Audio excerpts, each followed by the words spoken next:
যেমন কাজে যাই তেমনই কাজে গেছিলাম, কিন্তু আমি তো জানতাম না আজই হবে আমার শেষ দিন। রাত অনেক হয়ে যায়। আমি ওয়ার্ডে তখন একা, একটু বিশ্রাম নিতে গেছিলাম 36 ঘন্টা ডিউটি করার পর। তখন মা ওরা আমার সাথে, ছি মা, আমার খুব কষ্ট হচ্ছিল জানো তো মা।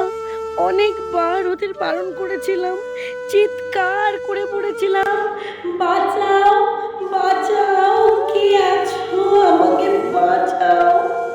কিন্তু কেউ আমার চিৎকার, আমার আর্তনাদ শুনতে পায়নি জানো তো মা। আর ওরা আরো পশুর থেকেও বিচ্ছিরি ব্যবহার করতে লাগলো, খেলতে লাগলো। আমি ওদের হাতে পায়ে পড়লাম মা, বললাম ছেড়ে দাও প্লিজ, আমাকে ছেড়ে দাও, আমি কাউকে কিচ্ছু বলবো না, আমাকে যেতে দাও, আমাকে ছেড়ে দাও।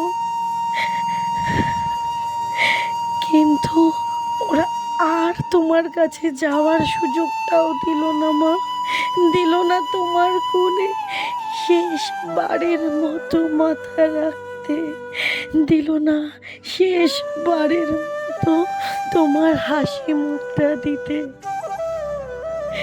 শেষ বিদায় জানানোর সুযোগটাও দিল না মা। আমার গলা টিপে ধরে, সর্বশক্তি দিয়ে গলা চেপে ধরে আমি অনেক চেষ্টা করে বাঁচার, কিন্তু আজ ভগবানও চায়নি মা যে আমি বেঁচে থাকি। ওই পশুদের শক্তির কাছে আমি হার মেনে যাই মা, গলার হাড় ভেঙে যায়। ওরা আমায় ওভাবেই ফেলে রেখে যায়, ওই বিবস্ত্র ভাবে। সকালে সবাই আসে, কিন্তু কি আমি কারোর সাথে কথা কেন বলতে পারছি না মা। তোমাকেও তো দেখতে পাচ্ছি, কত করে ডাকছি, শুনতে পাচ্ছ না মা? ও মা, আমার ডাক তুমি শুনতে পাচ্ছ না মা? ও মা, মা গো, এই তো আমি মা, দেখো না মা, এই তো আমি। তুমি কাঁদছো কেন মা? কি হয়েছে তোমার মা? ও মা, দেখি মা সামনে একটা লাশের দিকে তাকিয়ে হাও মাও করে কাঁদছে। লাশটার মুখ দেখতে পেয়ে আমি শিউরে উঠি। কি, এটা তো আমারই নিথর দেহ। আমি কি তবে মারা গেছি? আমি কি তবে মারা গেছি? আমিও কাঁদতে শুরু করলাম। সবাই আমার মৃত্যুতে শোকাহত। দুনিয়া আমার মৃত্যুর খবর আপাতত জেনেই গেছে। সবাই বিদ্রোহ করছে, আমি আমার নিথর দেহের দিকে শুধু তাকিয়ে রইলাম।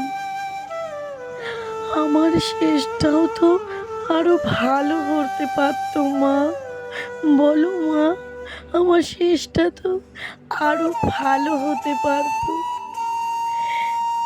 দেখো মা, ওরা আমার মুখের দেহের কি বিচ্ছিরি অবস্থা করেছে। দেখো মা, আমার চিৎকার করতে ইচ্ছে করছে, কিন্তু আমার আওয়াজটা আর কি শুনতে পাচ্ছে না কেউ মা? তুমিও কি শুনতে পারছো না? আমি এতগুলো লোকের কাছে চিৎকার করছি, কিন্তু কেউ একটা আমার চিৎকার শুনতে পাচ্ছে না। কেউ না, কেউ না, কেউ না, কেউ না। মা, আমার আর তোমার কাছে আদর খাওয়া হলো না মা? বলো মা, আর আদর খাওয়া হলো না?